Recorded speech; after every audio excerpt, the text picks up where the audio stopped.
जी जैसे कहते हैं कि जो भी आपकी कमाई है अगर 10% धार्मिक काम में जा रहा है। हाँ, तो जो 10% जिसको देगे वो भी नरक जाएगा, तुम भी नरक जाओगे।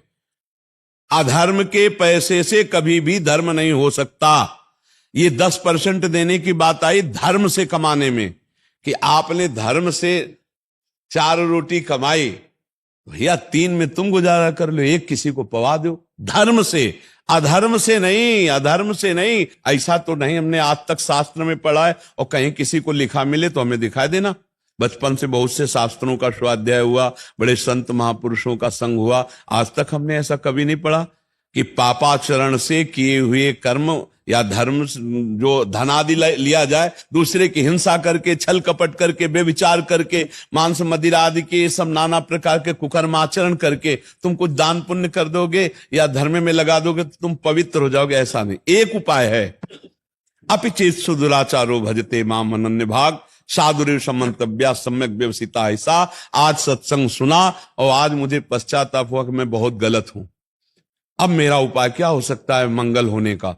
तो आया भगवान की शरण। तो हे प्रभु अब लो नसानी अब ना नसई हूं, आज तक गलत किया अब नहीं करूंगा, राधा राधा राधा पक्का मंगल हो जाएगा।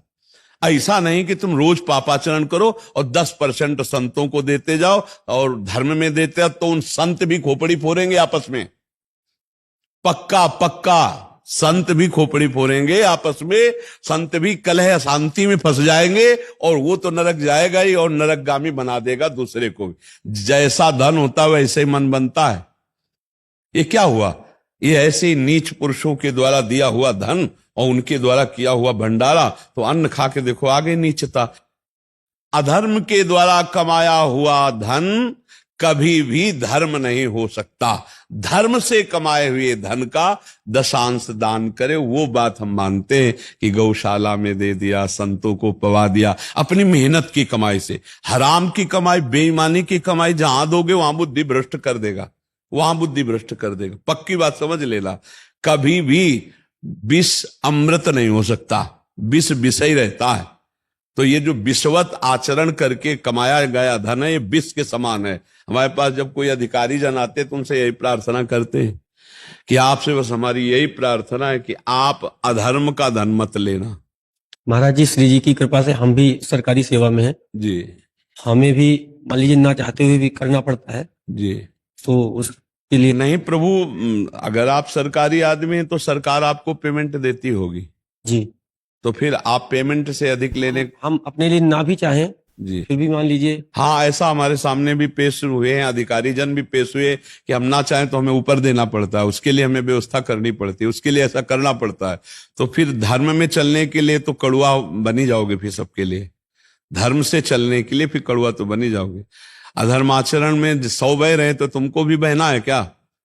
अगर नहीं बहना है तो फिर आप सबके लिए कड़ुआ भले हो जाओ, लेकिन हरि के लिए आप प्यारे हो जाओ। हरि आपको बहुत प्यार करेंगे, हरि आपको बहुत, और जिसको भगवान दुलार करते हैं उसका बाल बांका कौन कर सकता है? ये संसार नहीं। ये अधर्म का पैसा बिल्कुल ठीक नहीं है। पक्का मान लो ये वो विष है, जब तक तुम खर्चा नहीं करोगे तब तक तो चैन, और जिस दिन तुम उसका प्रयोग शुरू कर दिए तो वो तुम्हारे परिवार में अशांति पैदा कर देगा, तुम में और कोई ना कोई घटना पैदा करेगा जिससे आप दुख भोगोगे। पक्का समझ लो, आज हमारी बात लिख लो, कल आप इसका अनुभव कर लेना, क्योंकि हम शास्त्र सम्मत बात कहते, कोई मनमानी नहीं कहते। हाँ, एक बार एक अधिकारी जन आए थे, वो कुछ फल वल लाए थे, तो हाथ जोड़ के उनसे यही कहा था वीडियो पर कि आप मत लाना, आप ये वस्तु मत लाना, क्योंकि आपको जो पेमेंट मिलती है आप उससे परिवार चलाओ। ये वस्तुएं दान पुण्य करने की सोचोगे ना तो तुम्हें ऊपरी पैसे की जरूरत पड़ेगी, और ऊपरी पैसा लोगे तो हमारे पास आना बेकार हो गया। हमारे पास आने का मतलब है कि आपके जीवन का परिवर्तन हो, अधर्माचरण छूटे। नहीं तो फायदा क्या हुआ? यहां आकर फिर बातचीत करने का मतलब क्या रहा? यहां आने का तो मतलब है कि आप में आस्तिकता है। यहां आने का मतलब आस्तिकता है, और आस्तिकता का मतलब है कि आप पूर्ण आस्तिक बने। ये नहीं, घूस नहीं, ये पैसा कभी लाभ नहीं देगा। अच्छा, क्या आप पकड़े जाओगे तो क्या आपके अधिकारी आपको बचा लेंगे? नहीं, हमारे साथी तो जेल जा चुके महाराज जी। हाँ, तो यही हम बता रहे हैं। तो फिर जब हमारा भागवतिक कानून आपके ऊपर दंड देगा तो आपके अधिकारी बचाएंगे क्या? सोचो, जब ये राजकीय कानून आपके ऊपर जब पकड़े जाओगे और दंड देगा तो आपके जो अधिकारी है ना, वो साफ ऐसे हो जाएंगे कि हम जानते भी नहीं, अच्छा आप ये करते थे। जिनको आप रिझाने के लिए, जिनकी आज्ञा पालन के लिए आप किए, वही आपसे पूछेंगे अच्छा आप हम तो नहीं समझते थे कि आप ऐसे आदमी होगे। तब आपको लगेगा ये वही आदमी। तो ये बात समझ लो, जब यहां कानून फंसाएगा तो वो नहीं काम आएंगे, तो जब भागवतिक कानून आपके ऊपर दंड देगा तो कोई काम नहीं आएगा। इसलिए थोड़ी देर कड़ुए बन जाना अच्छा है, लेकिन धर्म विरुद्ध आचरण करना। एक अधिकारी आए थे यहां, तो सब भगवान की कृपा से आते रहे, तो उन्होंने जब ऐसी बात की कि अब चाहे प्राण निकल जाए पर अब हम ऐसा नहीं करेंगे, तो हमका सस्पेंड हो जाओगे। बोले 3 बार हो चुके हैं, 3 बार हो चुके हैं, और कितनी बार करेंगे? नौकरी छोड़ना पड़े लेकिन हम धर्म विरुद्ध अब आचरण नहीं करेंगे। बहुत ही वो मतलब हिम्मती वो ऑफिसर थे कि मेरे साथ क्या होता है मैं ये समझे सब। तो ये बात है कि अधर्म आचरण नहीं, घूस नहीं, दूसरे के द्वारा दिया हुआ और इसमें क्या होता है, अधिक घूस वही दे सकता है जो दोषी होगा।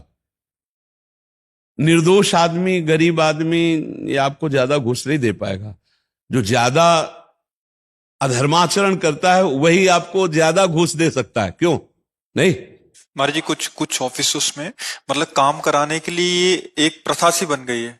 कुछ ऐसे काम है कि मतलब सरकारी ऑफिस में बिल्कुल इसके बिना होते ही नहीं है। अभी एक और प्रश्न भी था महाराज जी, किसी का, आपका प्रश्न था शायद, मैंने उसको किया नहीं, बट बहुत लंबा चौड़ा उन्होंने किया था कि तो धर्म का पैसा जैसे हमारा, जैसे अपना जमीन का कोई काम हो, अपना दाखिल खारिज का हो, तो जो सरकारी फीस है 100, 200, 300, 400, लेकिन वहां 10,000, 15,000 डिमांड करते हैं। तो उसमें अगर नहीं करें, कुछ ना कुछ त्रुटि लगा के खारिज कर देते हैं, कुछ ऐसा चीज, और फिर बार बार चक्कर लगाते हैं, अब कि आप 8-10 बार आओ, जब फिर बंदा परेशान होकर क्या करे? क्या मैं पैसे दूं अपने धर्म के पैसे, मैं भी पाप का भागीदार बनूं क्या? पर क्या है कि अपना कार्य कराने के लिए लोग भी पैसे देते हैं और वो ऐसी परिस्थिति रखते हैं कि उनको अधिक धन की प्राप्ति हो, इसीलिए धीरे धीरे भ्रष्टाचार की वृद्धि होती चली जा रही है, इसीलिए अशांति बढ़ती चली जा रही समाज में, इसीलिए भ्रष्ट आचरण बढ़ते चले जा रहे। आज हमारी मानसिक वृद्धि केवल धन पर लगी हुई है। कैसे धन? अच्छा धन से ही सब सुख मिल जाते हैं क्या?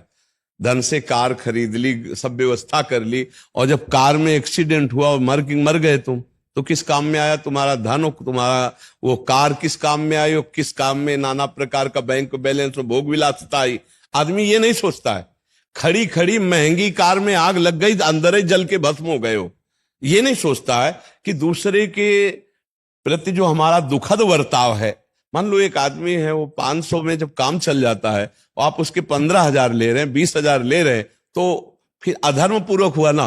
अब वो जोड़ जोड़ कर आप खरीदोगे कार या कोई व्यवस्था करोगे, वो व्यवस्था ही आपको खा जाएगी, वो व्यवस्था ही आपको कष्ट दे देगी। महाराज जी खत्म हो सकता है क्या? ये खत्म हो सकता है जब सबके अंदर अध्यात्म जागृत हो तभी हो सकता है, अन्यथा नहीं हो सकता। अध्यात्म जब तक नहीं जागृत होगा, भगवान का भय नहीं होगा, धर्म का भय नहीं होगा, तब तक ये खत्म होने वाला नहीं। जब किसी को ये डर हो कि भगवान है कोई, धर्म का भय, और ये भय हो कि ये दुर्गति कर देगा हमारा धन, पक्का समझो कोई कितनी भी घूस ले ले, घर परिवार में यदि कलह और अशांति न पैदा हो जाए तो बताना, देख लेना। अधर्म का धन कभी सुख नहीं प्रदान कर सकता, ये दिमाग में नहीं बैठता। जिस समय हाथ में रुपया आता है तो ये लगता है बड़ा सुखद है, हम जो चाहे खरीद सकते हैं, जो चाहे कर सकते हैं, लेकिन वही तुम्हारे दुख का कारण बनेगी, वही तुम्हारे नाश का कारण बनेगी संपत्ति जो अधर्म के द्वारा ली। इसे डरो, धर्म का 100 रुपया तुम्हारे लिए बहुत सुखद रहेगा, अधर्म का 1 करोड़ तुम्हारे लिए बड़ी हानि पैदा कर देगा। वो 1 करोड़ बड़ा दुख देगा, समय पर देख लेना। अब ये बात चूंकि वर्तमान में मिल रहा है, इसलिए कोई भविष्य के लिए देखता ले, उसको लगता है इसी से भविष्य अच्छा बनेगा, क्योंकि हम बढ़िया मकान बना लेंगे, बढ़िया गाड़ी खरीद लेंगे, बढ़िया सुख सामग्री, लेकिन इस कर्म का जब फल आएगा तो सब सुख सामग्री नष्ट भ्रष्ट हो जाएगी। अब आ गया हृदय में सूचना आ गई कि आपके कैंसर हो गया, अब क्या? गाड़ी सुख देगी कि घर सुख देगा कि रुपया? बोले 4थी स्टेज पर है, अब मरने के लिए तैयार हो जाओ। भजन किया नहीं, धर्म किया नहीं, तो हृदय में ऐसे हर क्षण मरता है वो, हर क्षण मरता है वो, बात समझ लो। और चैन से सुखपूर्वक नमक रोटी खा रहे हो, राष्ट्र की सेवा कर रहे हो, धर्म से चल रहे हो, स्वस्थ शरीर, स्वस्थ बुद्धि, घर आए बड़ा प्यार भरा जीवन है, इससे बढ़िया शांति क्या है? कलह, अशांति, दुख, रोग, शोक, चिंता, भय, ये अधर्म आचरण करने वालों को भोगना ही पड़ता है। जी।